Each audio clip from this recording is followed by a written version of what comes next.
नमस्कार दोस्तों। चलिए मैं आज आपको सुनाती हूँ अपनी लिखी हुई कहानी। और दोस्तों, अगर आपको कहानी पसंद आती है तो प्लीज लाइक जरूर कीजिएगा, क्योंकि आपका लाइक मेरे लिए मोटिवेशन है। जीवन में कभी न कभी हम में से अधिकांश लोगों को किराए के घर में रहना पड़ता है।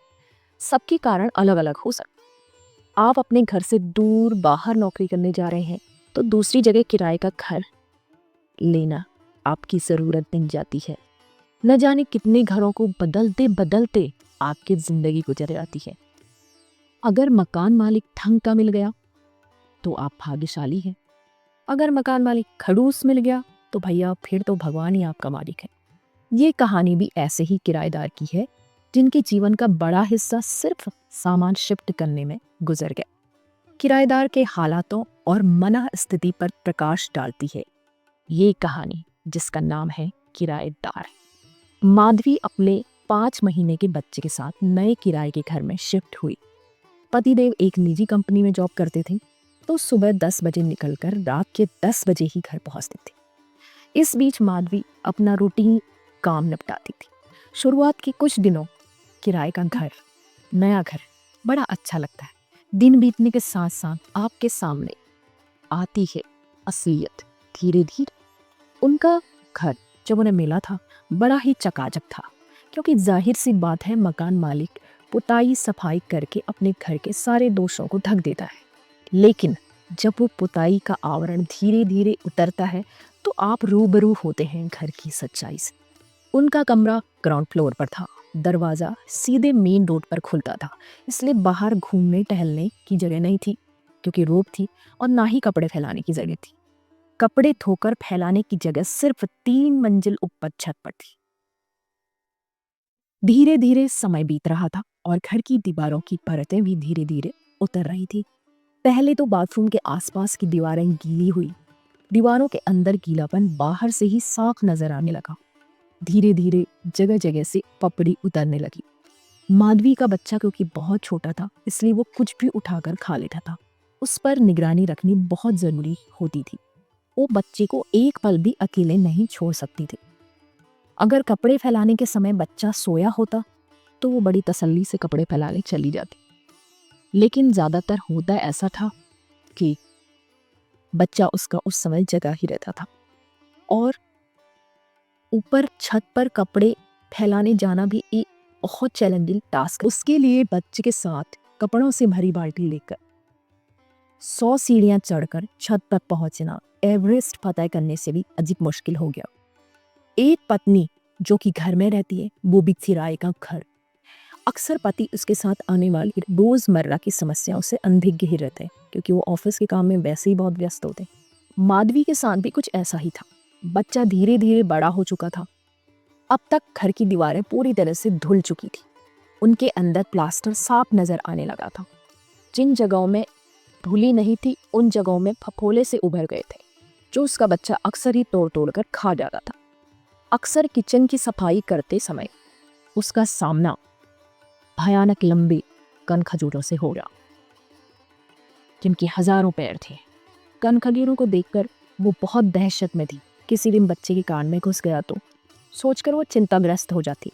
मगर चारा क्या था, अभी तो 1 साल भी नहीं हुआ कमरा बदले हुए।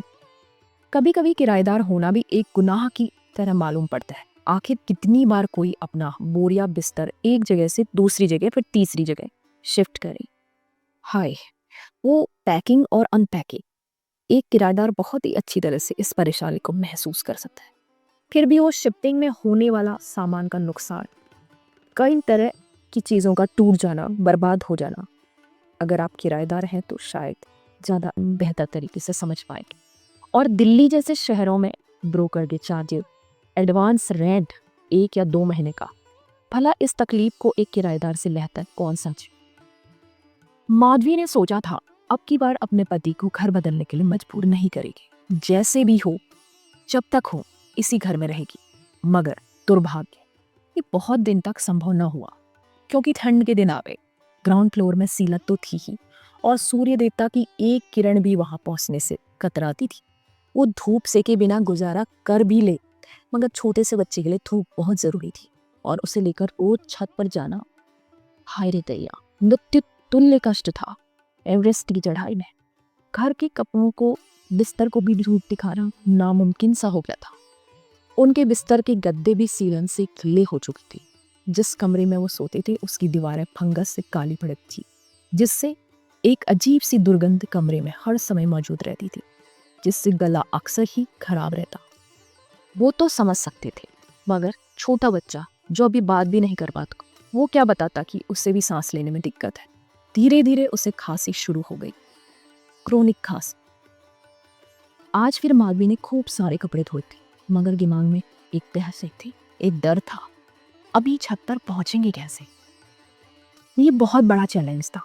बच्चे को कैरी बैग में बैठाकर अपनी बॉडी से टांग कर उफ, वो जैसे तैसे छत पर तो पहुंची, मगर ऐसा लगा जैसे देवी का रूम में आ। सारी यशे इतनी तेज तेज फड़फड़ा रही थी कि धक धक की आवाज उसके कानों में गूंज रही थी। बॉडी से असहनीय दर्द दमक रहा था। इस पीड़ा से उसके मुंह से कराह निकली, हे भगवान, अब और नहीं, इस पीड़ा को मैं बहुत देर तक नहीं झेल सकता, अब समाधान कर दो प्रभु। शरीर में हुए इस दर्द को उसकी आंखों ने बयां किया। आंसू उसके कपोलों पर ठनक पड़े।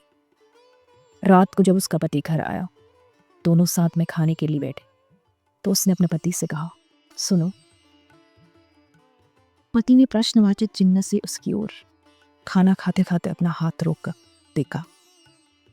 वो थोड़ा चुप रही, फिर बोली, अब और यहाँ रहना कठिन है, कम से कम बच्चे के बारे में तो सोचो। पति ने अपनी पलकें हिलाई और वो कुछ सोच में पड़ गया। शायद पिछली शिफ्टिंग में हुई सारी तकलीफों को याद कर रहा था। तो यहीं पर होती है हमारी ये कहानी खत्म। जल्दी ही मिलती हूँ एक नई कहानी के साथ। तब तक के लिए मुझे विदा दीजिए। धन्यवाद।